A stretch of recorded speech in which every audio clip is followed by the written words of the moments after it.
Hello all, ఎలా ఉన్నారు? మీ weekend ఎలా గడిచింది? మేమైతే ఈ సాటర్డే హాస్పిటల్కి వెళ్ళామండి. థర్డ్ ట్రైమిస్టర్ స్టార్ట్ అయిపోయింది. సో థర్డ్ ట్రైమిస్టర్ స్టార్ట్ అవ్వంగానే ఎప్పుడెప్పుడు బేబీని చూద్దామా అని ఒక ఎక్సైట్మెంట్ అనేది అబ్వియస్లీ మదర్స్లో స్టార్ట్ అవుతుంది కదా, నాకు కూడా స్టార్ట్ అయిపోయిందండి. So every month general checkup కోసం వెళ్ళినట్టు ఈ వీకెండ్ మాకు అపాయింట్మెంట్ ఇచ్చారనమాట హాస్పిటల్లో. సో అక్కడికి వెళ్ళాము.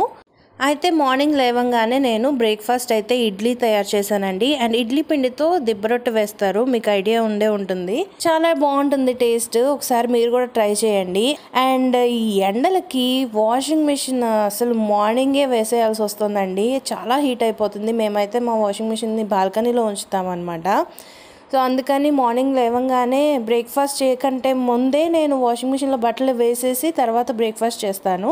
నేను బ్రేక్ఫాస్ట్ కంప్లీట్ చేసే లోపల అది అయిపోతుంది అనమాట, కంప్లీట్ అయిపోతుంది.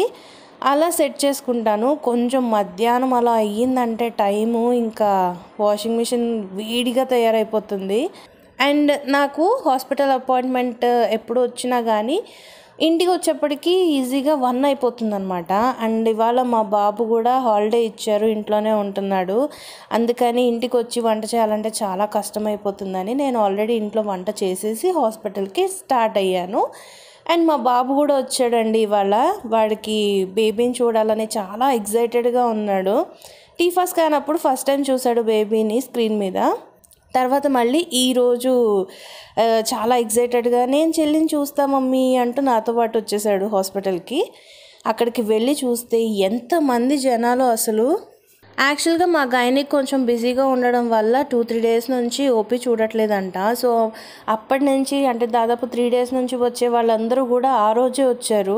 ఆల్మోస్ట్ ఒక 1 అవర్ అట్లా అక్కడ మేము వెయిట్ చేసిన తర్వాత నా ఫైల్ వెళ్ళింది డాక్టర్ దగ్గరికి. సో అక్కడ ఫస్ట్ లోపల డాక్టర్ని కలిసే ముందు బీపీ అండ్ వెయిట్ చెక్ చేస్తారనమాట బయట.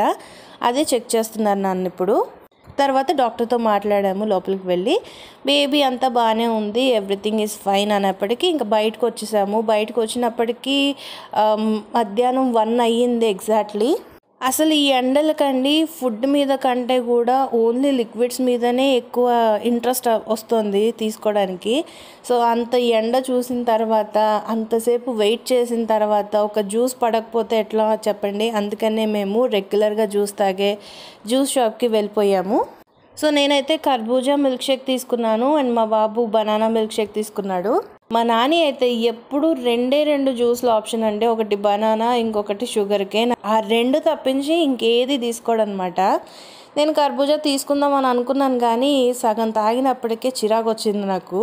అండ్ ఇక్కడ మా బాబుకి బనానా మిల్క్ షేక్ గ్లాస్ ఇస్తూ మా హస్బెండ్ కొంచెం టెన్షన్ పడుతున్నారు, ఎక్కడ కింద పడేస్తాడో వీడు అని. ఎప్పుడు బనానా మిల్క్ షేక్ చేయించుకున్నా వాడు స్పెషల్గా దాంట్లో చాక్లెట్ సిరప్ అవి పక్కా వేయించుకుంటాడు అనమాట. వాడు కూడా సగం తాగినప్పటికీ నాకు ఇంకా చాలు అని వాళ్ళ నాన్నకి ఇచ్చేసాడు.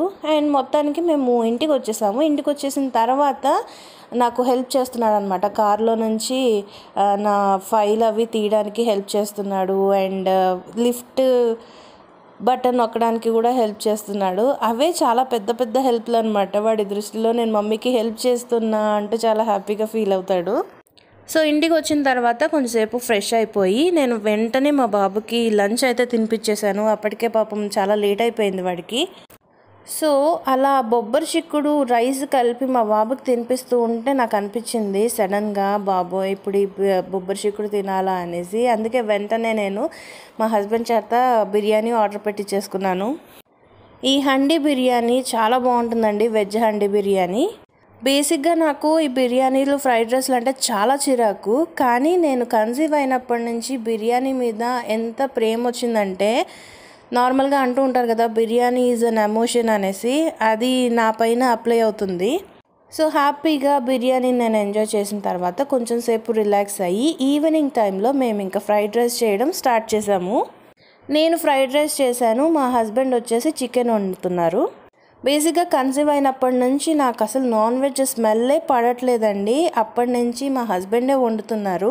అఫ్కోర్స్ మా హస్బెండ్కి వచ్చిన ఒకే ఒక్క వంట ఏంటి అంటే అది చికెన్ వండడమే. ఆ చికెన్ వండేటప్పుడు కూడా ఆయన ఏదో పెద్ద 5 స్టార్ హోటల్ చెఫ్ లాగా ఫీల్ అవుతూ వండుతూ ఉంటారనమాట. పెళ్ళికి ముందు చికెన్ షాప్ నుంచి వెళ్ళేటప్పుడు ముక్కు మూసుకొని వెళ్ళేదాన్ని. కానీ ఇప్పుడు నా ఫ్యామిలీ కోసం నేను ప్రేమగా వండుతుంటే ఒక్కొక్కసారి నాకే ఆశ్చర్యంగా అనిపిస్తుంది.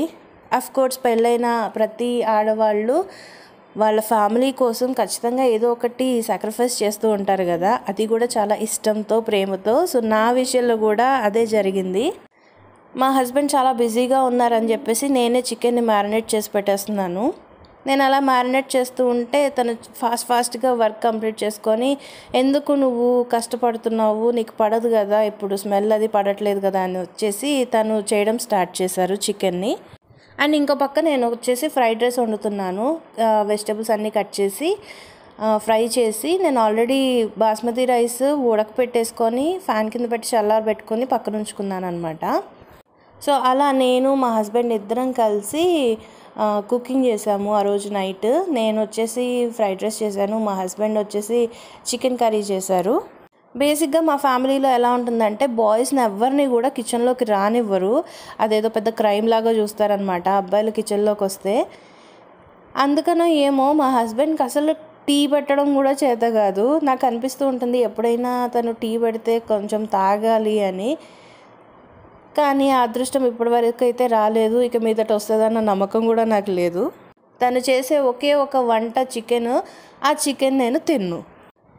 కొన్ని స్టోరీస్ ఇలా ఉంటాయన్నమాట. సో అలా మా వీకెండ్ గడిచింది. మా డిన్నర్ కూడా ఇలా జరిగిందనమాట. సో మీ వీకెండ్ ఎలా గడిచింది కామెంట్ సెక్షన్లో కామెంట్ పెట్టండి. Thank you so much for watching. ఇంకా ఇలాంటి వీడియోస్ కోసం సబ్స్క్రైబ్ చేసుకోవడం మర్చిపోకండి. I need all your love and support. Thank you. Bye bye.